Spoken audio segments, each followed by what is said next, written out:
What I'm about to lay down right here is very, very troubling, especially for those of us who, in one way or the other, contributed towards the Buhari electoral success in 2015. Now, for me in particular, one of the main reasons why I fought so hard against Goodluck Jonathan was because of my brothers in Borno.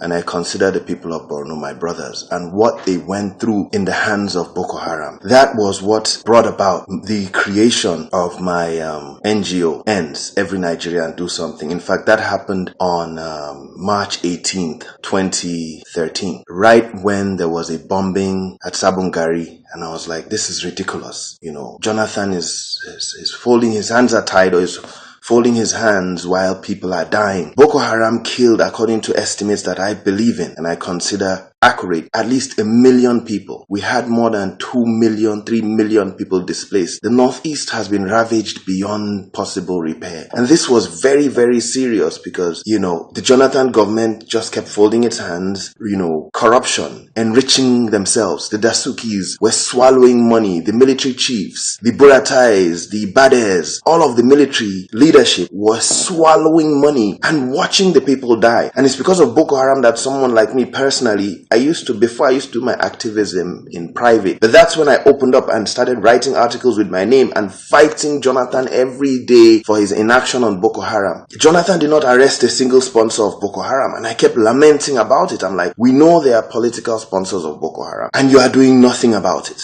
Now, it's due to this amount of advocacy that I was influential in bringing in the Buhari government, so much so that I was one of the few people, about 300, who were invited on Buhari's side for Buhari's inauguration. And I was happy at that time. I said, we are going to get a government that at last is going to tackle Boko Haram, at last is going to expose the sponsors of Boko Haram. Now, what I'm saying in this video, if you have a weak mind, just stop listening to it, because this is very, very serious stuff that I'm laying down in this video. Very, very serious stuff for the conscientious, the God-fearing, and the people who want true progress for Nigeria. So, like I was saying, Buhari comes in and I was happy. I said, at last we are going to deal with the people who paid and sponsored for the deaths of our people, of my brothers. It's 2 years later. Buhari has not, just like Jonathan, arrested a single sponsor of Boko Haram. Not one. I'm not talking about corruption. In corruption is the same thing. He has not locked up a single person on corruption. I'm talking about terrorism now. Not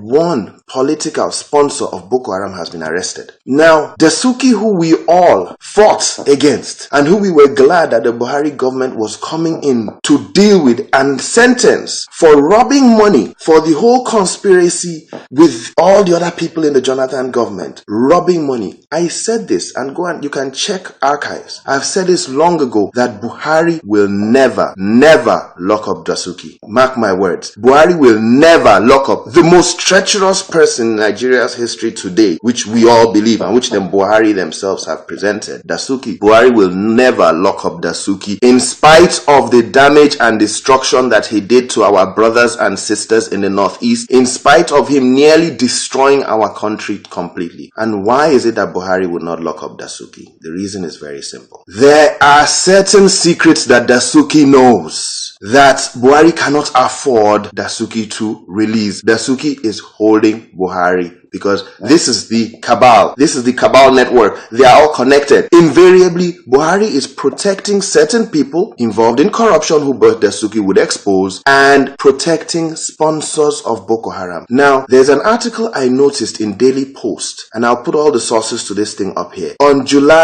It was released July 21st, 2015. Name of the article is DSS versus Dasuki. Court process may lead to revelations on Boko Haram, APC, PDP. The minute I saw that article, I knew Dasuki implanted it in Daily Post, and I advise all of you to go and read it. Within the article, certain things were said, and the minute I saw that article, I knew that there was more to this Boko Haram, and that was the minute I knew that Buhari would never lock him up. And if you keep watching the case as it unfolds, they never bring Dasuki to court. They just don't bring him to court. They lock him up in house arrest till Buhari finishes his term. They are never going to bring him to court. They are never going to prosecute him. And this is why the minute I read this in that article, I knew something shady about Boko Haram, and we should be afraid if we have have a government that protects sponsors of Boko Haram. Jonathan Buhari is the same thing. We should be very, very scared, and we should pray to God to save us and deliver us, because considering the amount of death, considering the amount of pain, the amount of suffering, our fellow brothers and sisters who have been raped, and elements of our government, or the head of our government, protects sponsors and supporters of Boko Haram. Now, this was the comment in the article. The article reads, prominent northern Nigerians are pleading with embattled former National Security Advisor Sambo Dasuki not to go to court in the face of harassment he's facing from DSS. Speaking to Daily Post, a source said that the treatment method of Dasuki was subject of discussion among many northern elites who believe any court process will lead to disclosure of many other issues not fit for public consumption. Okay, issues not fit. I feel like crying because the northern masses are beholden, are enslaved by a very wicked elite. The whole country is subdued and suppressed by a very wicked elite, north and south, cabal. And they hold us and punish us and keep us in perpetual misery while forcing us to support and vote for them. But this will end by or before 2019. Let me read on. The caliber of personalities that have reached out to Dasuki will shock you, the source said. Asked to disclose the persons, I cannot mention names, but they include generals, emirs, politicians, as well as loyalists of the current administration. You can find this article in Daily Post. Let me jump forward because I can't because of time. Commenting on the items found in Dasuki's house, our source wondered why DSS was portraying Dasuki as though they were acting in script. This is pure witch hunting, ridicule, and persecution. Those accusing Dasuki not to go to court know that he is being pushed to the wall and the outcome will not be funny. In his 3 years at that post as NSA, he had access to all the classified documents you can think of. Documents with facts on Boko Haram, documents on political parties and who their members really are. We are talking about damning revelations. Dasuki had access to list of questionable characters who funded these parties. He had access to list of those indicted for corruption and other serious charges over the years, among others. Imagine if it divulges such to the whole world. Those who have fired the first salvo should not get too comfortable. No one is saying the man should be beyond probe, but blah blah blah. The source disclosed that NSA's father, Ibrahim Dasuki, is prevailing on his son not to press charges. This is the kind of damning information that Dasuki threatens this government with, that he has in his possession, that any NSA has. And this is why we as Nigerian people are watching. The people who killed our people, the people who sponsored Boko Haram, are being let off the hook. And I'm going to give you the examples of it that are happening right now. Remember the case of Senator Ndume? Senator Ndume was caught, according to the evidence by the prosecution, text messages carrying threats from Boko Haram to Adoke, AGF Adoke at the time. And guess what Buhari did in that court case? Buhari tossed that court case. You can go to Vanguard of July 4th this year, or any other dailies on how Ndume got off the hook on the case of Boko Haram. I'm reading from Vanguard right now. Meanwhile, in his ruling, Justice Kolawole noted that the federal government, that's the Buhari government, failed to discharge the burden of proof that was placed on it by Section 1315 of the Evidence Act 2015. Evidence Act, you have to bring certain evidence to court to prosecute properly. The judge observed that the federal government failed to produce some vital witnesses, including former Vice President Namadina Sambo and the then DSS DG. Justice Kolawole equally noted that the federal government, that's the Buhari government's prosecution, it's not about us blaming judges here. The Buhari government prosecution failed to produce convicted and self-acclaimed spokesman of Boko Haram, Ali Konduga. That is the person who was transferring the text to Ndume. You do not bring the chief witness to court. He is locked up. Konduga is locked up, and you do not bring him to court.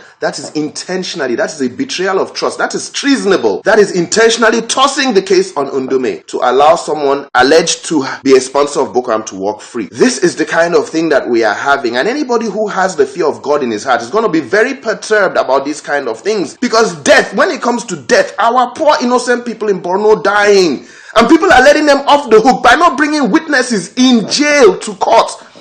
They should know that God is watching, and the people will fight them over these kind of things. There is no joke here. When people died, I have friends in my NGO. I have a lot of friends directly affected by Boko Haram. Let's go on. Now, just for the space of time, I'll just run over certain other things that we have. Now, the reason why this topic comes up is because of the secret trial that the government is doing. Now that it's time to try Boko Haram, Nigerian government said they are going to have a secret trial. What is secret? What are they hiding? These are the same secrets. They said they are going to have a secret trial. The ones in British history that they ever proposed a secret trial, you need to hear the uproar. Otherwise, all trials are done in the open of terrorists.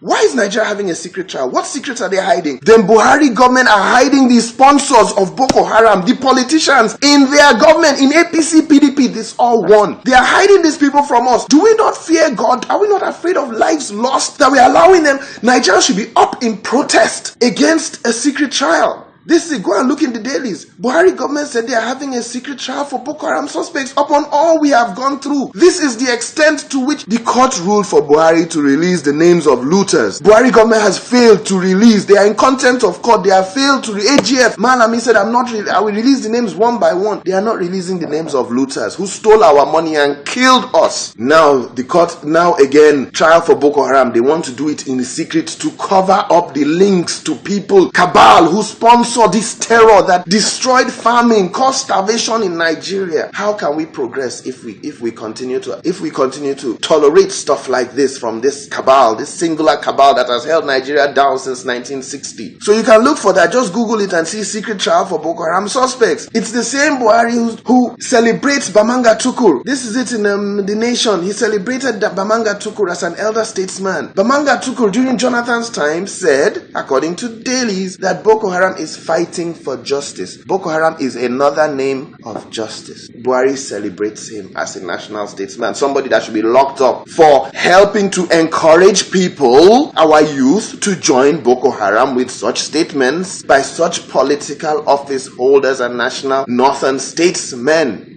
There is problem, Nigeria, and we have to get out of this curse. This is a curse. Of course, we must not forget that the very same Buhari faulted Jonathan's government and obstructed justice. He stood in the way of justice as a northerner and an elder statesman from the north by saying Boko Haram should be rewarded. And this is The Nation. The Nation is a government paper today. Boko Haram should be rewarded and Jonathan should not kill them. People like us were fighting for proscription of Boko Haram. We are the ones who made them proscribe Boko Haram. But at the same time, people like Buhari were obstructing that justice, standing in the way of Jonathan fighting Boko Haram. We have a serious problem here.